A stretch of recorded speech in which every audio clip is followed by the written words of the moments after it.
So in today's class, we will first study what momentum is, and then after studying momentum, we will study Newton's second law of motion. So first of all, let us see what momentum is.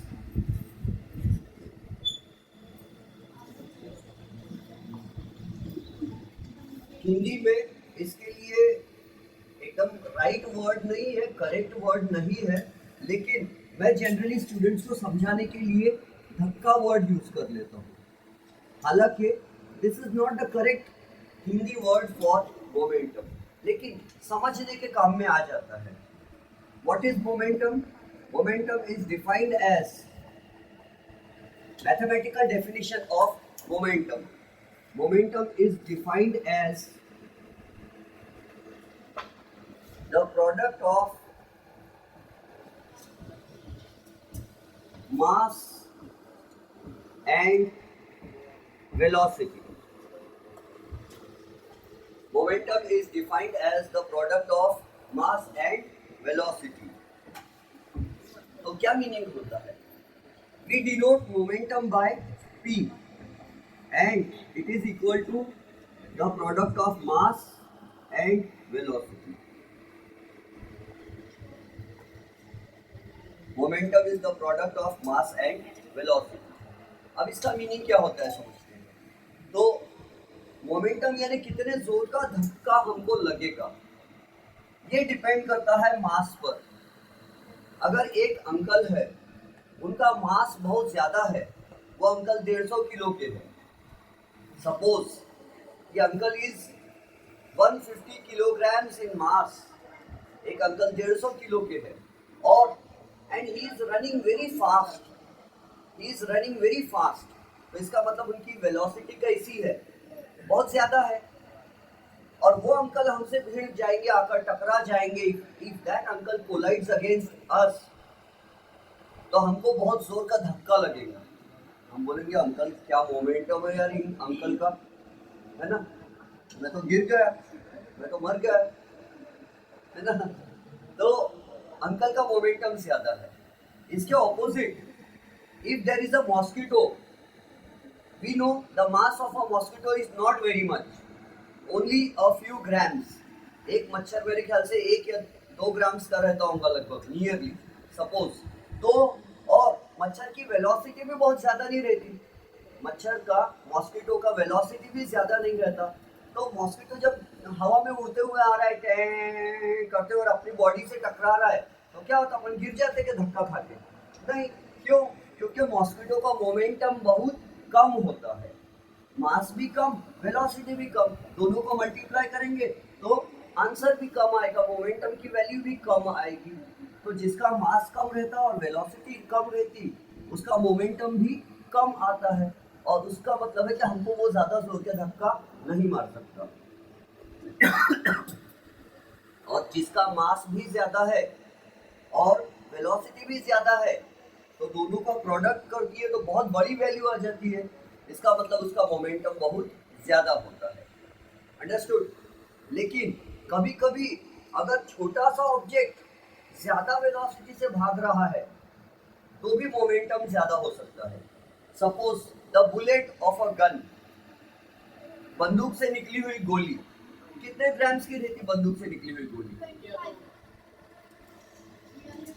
हाँ, लेकिन मैंने पढ़ा है कि nearly 10 grams की होती है. मेरे नॉलेज में इतना है कि नियरली 10 ग्राम्स की होती है. वो अलग अलग कंपनीज की आती होंगी, राइफल की, AK-47 की, और अलग गन अपनी सादे वाली, और अलग अलग वाली आती होंगी जो भी. तो सी नियरली 10 ग्राम्स की होती है बंदूक की गोली. लेकिन वही बंदूक की 10 ग्राम की गोली जब विलन के बॉडी पे जाके भिड़ती है, तो विलन उड़ के गिरता है और पीछे जाके दूर जाके उड़ जाता है और पीछे दूर जाके गिरता है विलन, है ना. उसको कितना जोर के धक्का लगता है विलन को, क्योंकि मोमेंटम बहुत बढ़ गया था. मास भले ही कम था बंदूक की गोली का, बुलेट का मास भले ही कम था, लेकिन वेलोसिटी इतनी ज्यादा थी कि मास इनटू वेलोसिटी करके देखे तो वेलोसिटी के ज्यादा होने के कारण पूरा मोमेंटम बहुत ज्यादा हो गया, और विलन को गोली जैसे ही टच हुई तो विलन उड़ के दूर जाके गिर गया. समझ गए? So what is momentum? It is defined as the product of mass and velocity. What should be the SI unit of momentum? मास का SI यूनिट क्या होता है? kg, kilograms, है ना? और very good. And velocity का SI unit meter per second. So the SI unit of momentum is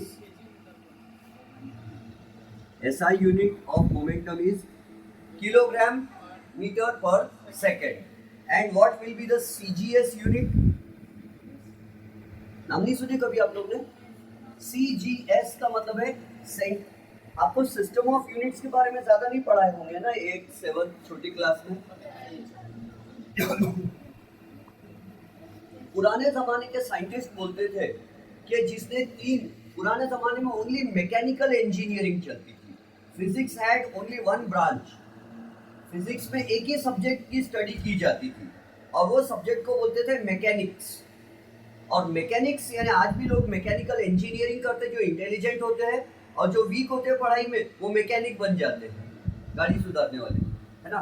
तो mechanics is the oldest branch of physics.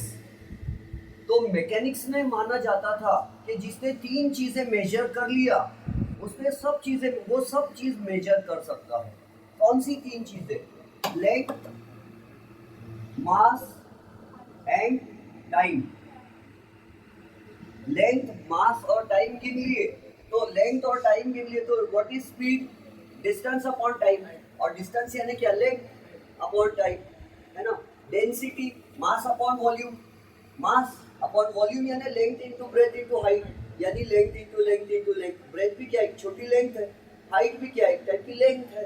तो बोले जो डेंसिटी गिनना है, स्पीड गिनना है, कुछ भी गिनना है, ये 3 चीजें जिसने गिन लिया उसने पूरा मैकेनिक्स का कैलकुलेशन कर लिया, ऐसा मानते थे. तो सबसे पहला एक सिस्टम ऑफ यूनिट आया था. अब ये मैं जो पढ़ा रहा हूँ ये एक्स्ट्रा नॉलेज है, याद रहे तो अच्छी बात, नहीं रहे तो और भी ज्यादा अच्छी बात. वो सिस्टम का नाम था FPS सिस्टम. कौन सा सिस्टम? FPS system. और ये सिस्टम चालू हुआ था, ये ब्रिटिश सिस्टम था, लेकिन अंग्रेज लोग जो है, ब्रिटिशर्स जो है, वो फ्रांस के गुलाम थे उस समय. The English people who ruled over us for nearly 150 years. England के लोग जिन्होंने अपने इंडिया पर लगभग 150 साल से ज्यादा राज किए, एक जमाने में वो खुद भी गुलाम थे फ्रांस के. तो फ्रांस का राजा था किंग लुईस द 14. ऐसे बहुत सारे आए और उन लोगों को अपना नाम अमर रखना बहुत पसंद आता था, इसलिए वो किंग लुईस द फर्स्ट है. उसका बेटा होता तो उसका नाम रखता था किंग लुईस द सेकंड. फिर उसका बेटा होता था अगली जनरेशन में तो उसका नाम किंग लुईस द थर्ड. फिर उसका बेटा अगली जनरेशन में बेटा होता तो किंग लुईस द फोर्थ. उसकी अगली जनरेशन तो किंग लुईस द 14 कि वो 14वीं जनरेशन का बेटा था. वो ऐसा नहीं कि एक ही जन के बेटे थे और वो 14 नंबर वाला बेटा था छोटा भाई, ऐसा नहीं है. 14th जनरेशन वाला. तो वो जो पैदा हुआ था वो थोड़ा अबनॉर्मल था, बड़ा हुआ वो और किंग बना जब वो, तो उसने अपने पैर का जो साइज, सोल था उसका पैर का इतना बड़ा था. अपन लोगों का पैर इतना बड़ा नहीं होता, उसका पैर इतना बड़ा था. तो उसने क्या किया, बोले मेरे पैर का जो सोल है उस साइज की लकड़ी का टुकड़ा काट लो और इसको आज से हम 1 फुट बोलेंगे. और उसी से फिर आया 1 फुट हाइट बोलते हैं ना लोग, 1 फुट, 2 फीट, 3 फीट, 4 फीट. मेरी हाइट 5 फीट 8 इंचेस है बोलते शायद. तो कितने फुट है? पहले लेंथ को काय में गिनते थे पुराने जमाने में, फुट में गिनते थे. दीवार बनाना है, कोई मिस्त्री मजदूर आता था तो बोलता था कितनी हाइट की दीवार बनाना है, तो बोलते थे भैया 6 फुट ऊपर दीवार बना दो. फुट का प्लूरल फीट होता है, लेकिन अनपढ़ लोग 6 रहो के 10 रहो हमेशा फुट ही बोलते हो. बोलते 6 फुट की दीवार बना दो, 10 फुट की दीवार बना दो, ऐसा बोलते थे. मेरी हाइट इतने फुट है ऐसा बोलते थे. तो फुट, तो लेंथ को काय में गिनने बोला था वो किंग ने? फुट में. तो length was measured in foot. और मास को इंग्लैंड में पाउंड में गिना जाता था. 1 pound is nearly half a kilogram. लगभग आधा किलो को 1 पाउंड बोला जाता है. और इंग्लैंड में WWF में आज भी मास गिनते लोगों का, बॉडी बिल्डर्स का तो पाउंड में गिनते हैं। बोलते हैं वो एंट्री होती है जैसे बिग शो, द रॉक, और उनकी एंट्री हो रही तो वो अनाउंसमेंट करते and he is a body builder, he is having a mass of 221 pounds, he is none other than Big Show। और फिर वो आता है चलते चलते उधर से, है ना। तो मास को पाउंड में गिनते थे वो लोग, मास पाउंड में। फिर टाइम को गिनते थे सेकंड में, टाइम को सेकंड में गिनते थे। अगर किसी ने कहा मेरा घर कितने दूर है तो 5 मिनट दूर है नहीं बोलते थे, 300 सेकेंड्स दूर है बोलना पड़ता है। Time interval should be measured in seconds, समझ गए। लेकिन ये सिस्टम ज्यादा दुनिया भर में नहीं फैल सका। इंग्लैंड और फ्रांस, ये दो ही देश में ये यूनिट यूज किया जाता था। अपने इंडिया में मास काय में गिनते थे मालूम है? छटाक 50 ग्राम, पाव 250 ग्राम, ये समझे। तोला 10 ग्राम। गोल्ड खरीद के लाना रहता था तो तोला में खरीदते थे, 1 तोला 2 तोला, तो तोला यानी 10 ग्राम, 1 तोला यानी 10 ग्राम। रत्ती, रत्ती, रद्दी नहीं रत्ती, तो रत्ती यानी शायद मेरे ख्याल से 4 ग्राम या ऐसा कुछ होता है शायद। वो इसी से तो कहावत बोलते लोग, वो तो मुझे रत्ती भर भी पसंद नहीं है, वो तो मुझे 4 ग्राम भी पसंद नहीं है, ऐसा। तो रत्ती, माशा, माशा में भी गिनते थे, रत्ती, तोला, माशा, छटाक और पाव, शेर, शेर में भी गिनते थे। मुरमुरे फुटाने आज भी बहुत सी दुकान में शेर में गिने जाते हैं। वो पाइली रहती है गोल, उसमें डुबाकर ऐसा निकाल कर गिन के देते हैं। और पाव में वाले भी गिनते हैं, पाव यानी 1 पाव यानी 250 ग्राम। अच्छा, तो अपने इंडिया में अलग चलता था। उसके बाद फिर आया सीजीएस सिस्टम। फ्रांस का एक साइंटिस्ट था कार्ल फ्रेडरिक गॉस, आप याद मत रखो ये सब, मुझे मालूम है इसलिए मैं बकरा हूँ। तो उसने क्या कहा, यार बोले अपन ये सिस्टम नहीं फॉलो करेंगे, हम है ना बोलेंगे लेंथ को हमेशा बोले सेंटीमीटर पे गिनेंगे। अपने देश में बोले लेंथ को हम सेंटीमीटर में गिनेंगे। कोई भी लेंथ गिनना हो, ट्राइंगल की साइड की लेंथ, रोड की लेंथ, किसी इंसान के हाइट की लेंथ, कोई भी लेंथ गिनना है बोले तो सेंटीमीटर में गिनना। मास काय में गिनना है तो ग्राम में गिनना बोले मास हमेशा, है ना। और टाइम सेकंड में गिनना, ऐसा बोला। ये सिस्टम भी बहुत ज्यादा नहीं चला। फिर उसके बाद एक सिस्टम आया एमकेएस सिस्टम, और इनकी जो मीटिंग हुई फ्रांस में, तो ये मीटिंग फ्रांस के ही साइंटिस्ट लोगों ने मिलकर डिसाइड किया कि मास को हम लेंथ को हम मीटर में गिनेंगे, मास को हम किलोग्राम में गिनेंगे और टाइम को हम सेकंड में गिनेंगे। और फिर इसमें भी कुछ ड्रॉबैक्स थे एमकेएस सिस्टम में। एक ही चीज को गिनने के दो यूनिट्स होते थे।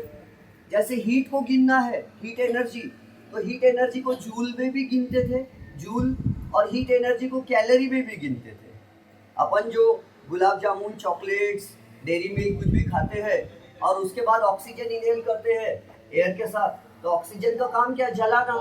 ऑक्सीजन बर्न करती है अपने वो चॉकलेट जो भी खाए अपन ने उसको, उससे हीट निकलती है बॉडी में, वो हीट को कैलोरी में गिनते हैं, इसीलिए उसमें लिखा रहता कैलोरीज, कितने कैलोरीज है। तो वो तो दो यूनिट्स हो गए। कोई लोग कैलोरीज में गिनते थे हीट को और कोई लोग जूल में गिनते, तो दो अलग अलग यूनिट्स हो गए।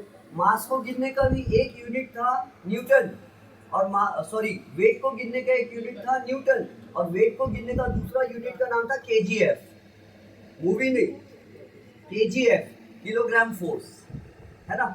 तो एक एक चीज को गिनने दो यूनिट्स होते थे, कंफ्यूजन होता था। तो फिर पूरी दुनिया के साइंटिस्ट लोगों की एक बड़ी मीटिंग हुई, और इस बार अकेला एक देश का साइंटिस्ट नहीं मिले, पूरी दुनिया के साइंटिस्ट को बुलाया गया। कुछ देश से नहीं आए साइंटिस्ट, क्योंकि वहाँ थे ही नहीं साइंटिस्ट।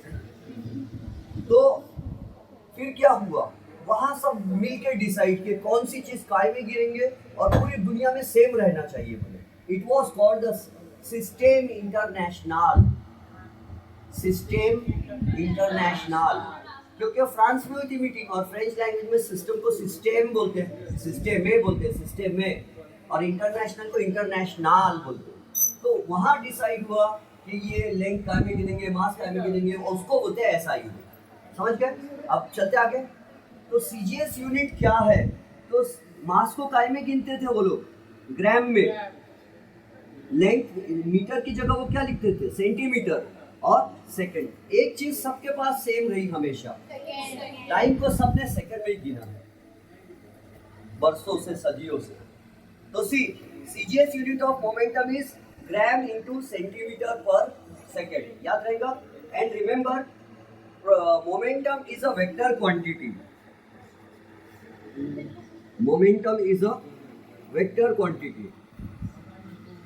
मोमेंटम वेक्टर क्वांटिटी है। हाँ, क्योंकि मोमेंटम का डायरेक्शन भी होता है, और जो भी वेक्टर क्वांटिटी होती है उस पे एरो लगाया जाता है ऐसा, और एरो का डायरेक्शन हमेशा राइट की तरफ रहता है। जैसे फोर्स वेक्टर क्वांटिटी है, तो फोर्स को अपन लिखते हैं F bar, P bar M, sorry mass vector नहीं है, सॉरी वेलोसिटी है ना। Mass is not a vector quantity. Mass का कोई डायरेक्शन नहीं होता है। क्या वेट का डायरेक्शन होता है? यस, ये पेन का कुछ वेट है, और ये वेट के कारण किस डायरेक्शन में जा रहा है? नीचे। तो इसका वेट का डायरेक्शन किधर है? नीचे है। तो वेट क्या है? वेक्टर क्वांटिटी है। वेट का डायरेक्शन रहता है ना। कहीं भी किसी भी चीज को फेंक दो तो बराबर एक नीचे की डायरेक्शन में जा रहा हो और के सेंटर की डायरेक्शन में। तो weight is a vector quantity. तो जिसके वैल्यू और डायरेक्शन दोनों रहती है उसको वेक्टर क्वांटिटी कहते हैं। तो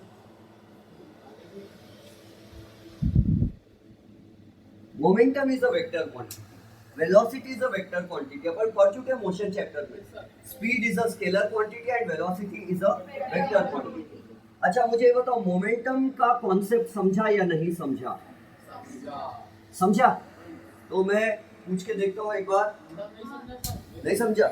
हाँ, वेरी गुड वेरी गुड। हाँ, अब सुनो। अच्छा वो आपने बोल दिया, वरना मैं क्वेश्चन पूछने वाला था। तो मैं फिर भी क्वेश्चन पूछ लूंगा, क्योंकि जिनको समझा वो आंसर देंगे तो आपको समझ में आ जाएगा।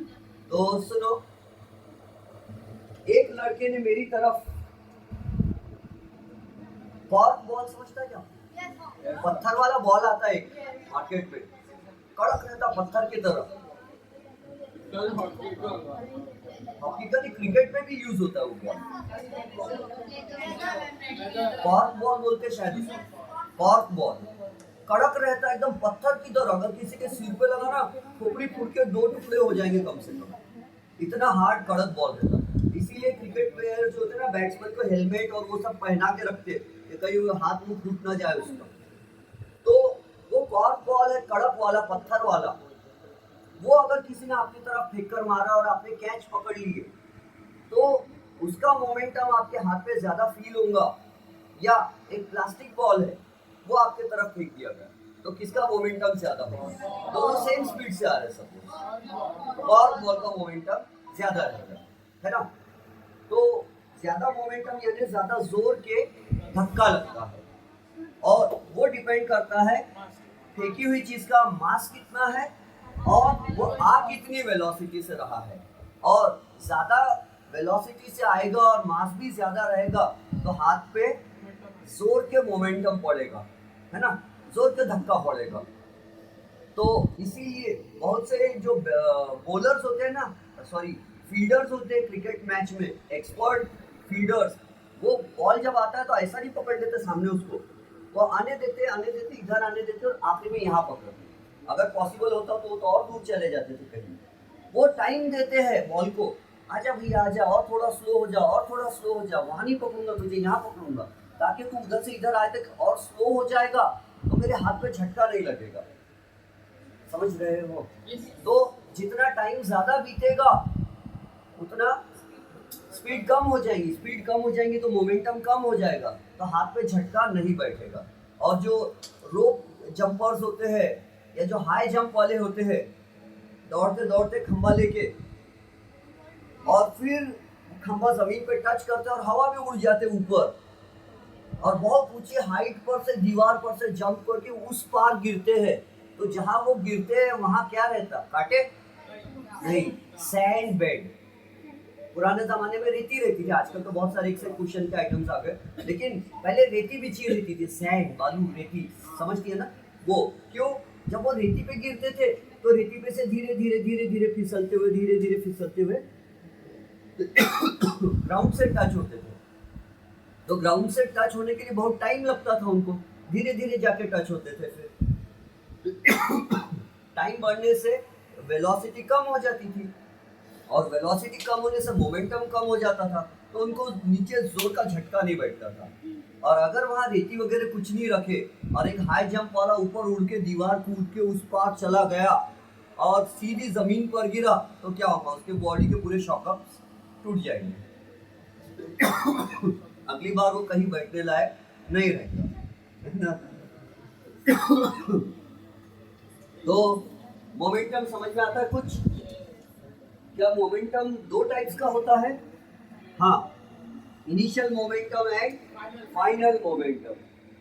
तो देखो, अगर आपसे क्वेश्चन पूछता हूं मैं, एक अंकल है,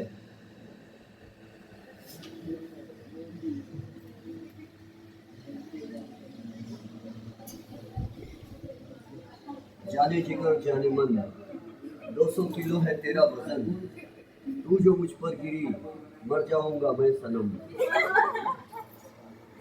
ये है एक आंटी, आंटी नंबर 1, और आंटी केश कांति लगा है।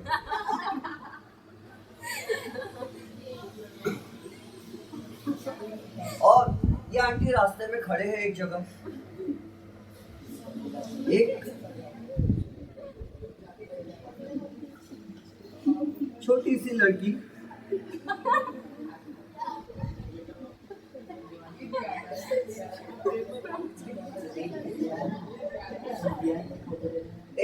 लड़की दौड़ते दौड़ते आई, और ये छोटी लड़की का मास 20 किलोग्राम, और initial velocity u, we know that initial velocity is denoted by u। तो इस लड़की की इनिशियल वेलोसिटी है 10 मीटर्स पर सेकेंड। 10 मीटर्स पर सेकेंड की वेलोसिटी से दौड़ रही है, बल्कि और बढ़ा देता, 20 मीटर्स पर सेकेंड। 20 मीटर्स पर सेकेंड की वेलोसिटी से दौड़ती हुई आई, और ऐसे दौड़ती हुई आई, आंटी के पेट पे टकराई, और आंटी के पेट से टकराने के बाद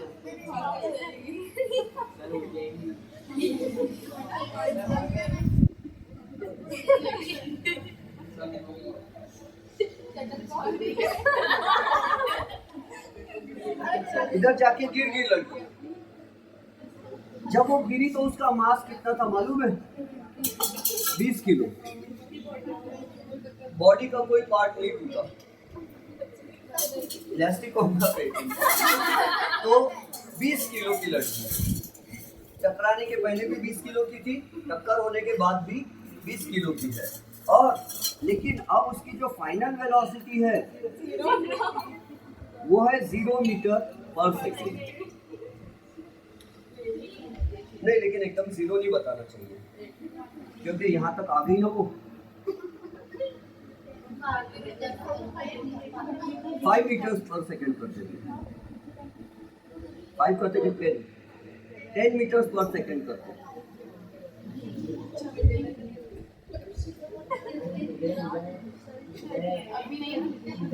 वो गिरी हुई लड़की नहीं है। तो वो लड़की टक्कर खा के वापिस भाग रही है। अब भाग रही है, खुद नहीं भाग रही, टक्कर खा के वो इधर आ गई। कितनी वेलोसिटी से आई? 10 मीटर्स पर सेकेंड, फाइनल वेलोसिटी है ना। अब न्यूटन हमसे पूछता है, अच्छा ये सब इंसिडेंट होने में कितना समय बीत गया? तो 2 सेकंड में ये सब अनहोनी हो गई, है ना। ये जो दुर्घटना हुई कि लड़की आई और आंटी के पेट से टकरा के इधर उड़ गई, है ना, ये दुर्घटना बीतने के लिए 2 सेकंड्स लगे। तो 2 सेकंड्स में ये दुर्घटना हुई, और न्यूटन हमसे पूछता है कि बताओ ये आंटी के पेट पे जो लड़की टकराई, तो आंटी के पेट पे कितनी वैल्यू का फोर्स लगा? आंटी के पेट पर कितनी वैल्यू का फोर्स लगा? तो हमको नहीं पता अभी, तो उसके लिए न्यूटन ने फॉर्मूला बताया। क्या बताया न्यूटन ने? न्यूटन ने उसके लिए किया second law of motion. Aunty के पेट पे कितना फोर्स लगा ये पता करने के लिए हमें पढ़ना पड़ेगा Newton's second law of motion.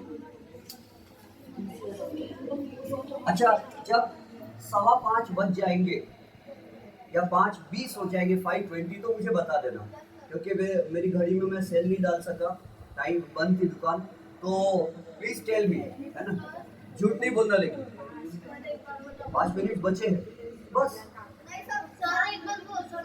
क्या समझो?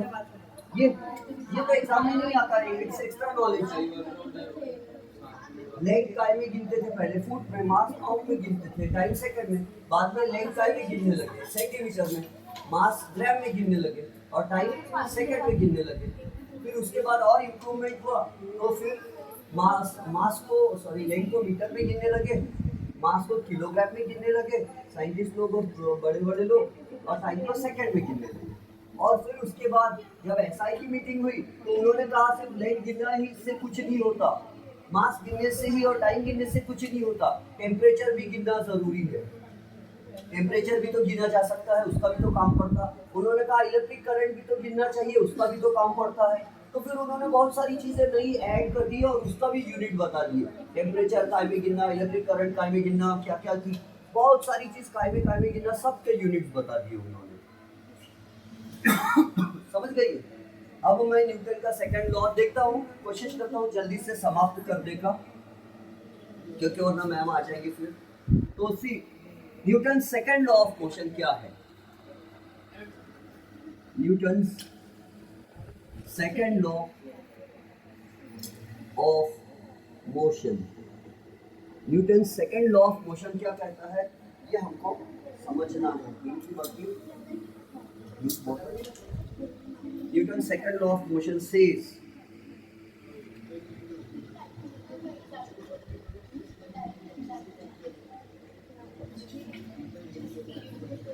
देखो, मैं दो स्टेटमेंट्स बोल रहा हूँ, the rate of change of momentum बोलूं या change in momentum per unit time बोलूं? पर यूनिट टाइम, हाँ वही बोलता हूँ, ठीक है लिखता हूँ। चेंज इन मोमेंटम, ये Newton second law of motion का स्टेटमेंट है। Change in momentum per unit time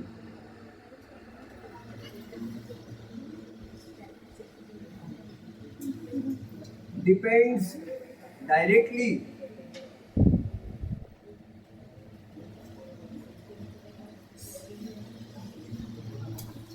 on force and takes place in the direction of force. यह है Newton second law of motion. इसका मीनिंग क्या होता है देखो, चेंज ऑफ मोमेंटम यानी क्या, final momentum P2 minus initial momentum P1। हमेशा याद रखो चेंज का मतलब क्या होता है, फाइनल माइनस इनिशियल, ज्यादातर केसेस में यही होता है, फाइनल माइनस इनिशियल। चेंज का मतलब फाइनल माइनस इनिशियल, और किसका चेंज, मोमेंटम का चेंज। ये लड़की का मोमेंटम चेंज हुआ क्या नहीं हुआ? देखो पहला मोमेंटम कितना था उसका, what will be the formula for initial momentum, mass into initial velocity पर इनिशियल मोमेंटम। मोमेंटम का डेफिनेशन क्या रहता, मास इनटू वेलोसिटी। तो इनिशियल मोमेंटम यानी मास इनटू इनिशियल वेलोसिटी। कभी मास इनिशियल फाइनल नहीं रहता, टूटता थोड़ी मास छोटे मोटे धक्के में। तो ये इनिशियल मोमेंटम है, तो कितना था इनिशियल मोमेंटम वो लड़की का, वो हम बाद में उधर लगा देंगे, है ना। और फाइनल मोमेंटम का फॉर्मूला क्या रहेगा लड़की का, m इंटू वी। चेंज देखो, change in momentum per unit time यानी divided by time depends directly on force यानी is equal to force. Constant का वैल्यू 1 समझ लेना, F is equal to P2 minus P1 upon T, ऐसा Newton ने बोला, लेकिन पब्लिक ने उसको इजी लैंग्वेज में ला लिया ट्रांसलेट करके। कैसे किया देखो, फोर्स थोड़ा सरकिए।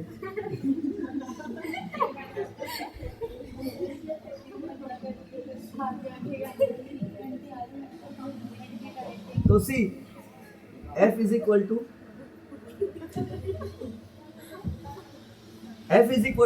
P2 की जगह मैं क्या लिखूंगा, M into v final momentum. समझ रहा है सबको? हाँ, P2 यानी फाइनल मोमेंटम और वो रहता mass into final velocity minus initial momentum. क्या होगा, mass into initial velocity upon time. F is equal to, क्या कॉमन है न्यूमरेटर में, m, तो मैंने m को बाहर निकाल दिया और ब्रैकेट्स में लिखा v माइनस u और इधर अपॉन में लिखा t। फिर मैंने लिखा F is equal to m और मुझे कुछ याद आ गया अचानक से कि v minus u upon t, motion chapter में कुछ तो भी आया था, एक्सेलरेशन। Yes, very good. तो यहाँ लिख दिया मैंने a, F is equal to m into a, और इसी को मैंने कल याद दिलाया था आपको, न्यूटन्स बकरी लॉ ऑफ मोशन, है ना। कहते हैं न्यूटन जंगल में गया, बकरी को लात मारा, फोर्स लगाया, बकरी बोली मैं, मास इनटू एक्सेलरेशन। तो F is equal to m into a, ये पब्लिक ने सॉल्व करके लाई है, न्यूटन ने ये बोला था ऐसा इनडायरेक्ट। हाँ, तो F is equal to P2 minus P1 और यहाँ P1 क्या है, P1 इज इनिशियल। हाँ, अरे बाप रे, ओ अच्छा कि आपने पूछ लिए, इनिशियल और फाइनल का मतलब क्या होता है। तो इनिशियल का मतलब होता है स्टार्टिंग वाला और फाइनल का मतलब होता है आखिरी वाला। टक्कर होने के पहले, वो आंटी से टक्कर होने के पहले लड़की का मोमेंटम कितना था और टक्कर होने के बाद मोमेंटम कितना बचा, कितना रहा, क्या बचा उसको जब आंटी से टक्कर के वापस आई बेचारी अधबरी होगी। तो boys and girls, see here,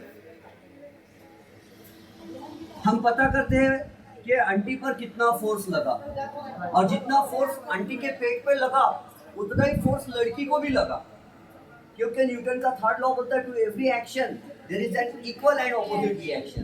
तो जितना फोर्स आंटी के पेट पे लगा उतना ही फोर्स लड़की को भी लगा। आंटी के पेट में दर्द हो रहा है तो लड़की के भी सिर में दर्द हो रहा है। तो m into v minus m into u upon t. मुलांनो आणि मुलींनो गप बसा थोड़ा वेळ। m लड़की कितने किलो की थी, 20, मैं यूनिट्स नहीं लिख रहा हूँ, यानी फाइनल वेलोसिटी कितनी थी उसकी टक्कर होने के बाद, 10 माइनस ये कितना था मास पहले 20, टक्कर के पहले वेलोसिटी कितनी थी 20 थी, अपॉन टाइम कितना लगा ये सब दुर्घटना के लिए 2 सेकेंड्स। तो ये 2 इंटू 10, 20 इंटू 10 200 माइनस 400 अपॉन 2। तो F is equal to minus 200 upon 2, F is equal to minus 100। ये माइनस मतलब क्या, माइनस मतलब उसको, हाँ उल्टा डायरेक्शन बता रहा है। माइनस यानी ऑपोजिट डायरेक्शन होता है हमेशा फिजिक्स के लैंग्वेज में। तो आंटी को 100 फोर्स लगा, फोर्स का ऐसा यूनिट मालूम है किसी को, न्यूटन, वेरी गुड। तो आंटी को 100 न्यूटन का फोर्स लगा और उस लड़की को की बॉडी पे भी 100 न्यूटन का फोर्स लगा, इसलिए वो उधर से उड़ के इधर आके गिरी वो लड़की, है ना। और आंटी को भी पेट पे फोर्स लगा, आंटी भी भाग गए घर में, तो उनको भी 100 न्यूटन का फोर्स लगा, जाके सो गए। हाँ, यस यस, U यानी इनिशियल वेलोसिटी और V यानी फाइनल वेलोसिटी, बराबर है। आप मोशन चैप्टर में नहीं थे ना, लेट ज्वाइन किया इसलिए, करेक्ट। तो सी बात समझ में आई किसी को? हाँ, वी विल स्टॉप। इसके न्यूमेरिकल क्वेश्चंस और एग्जांपल्स हम कल करेंगे और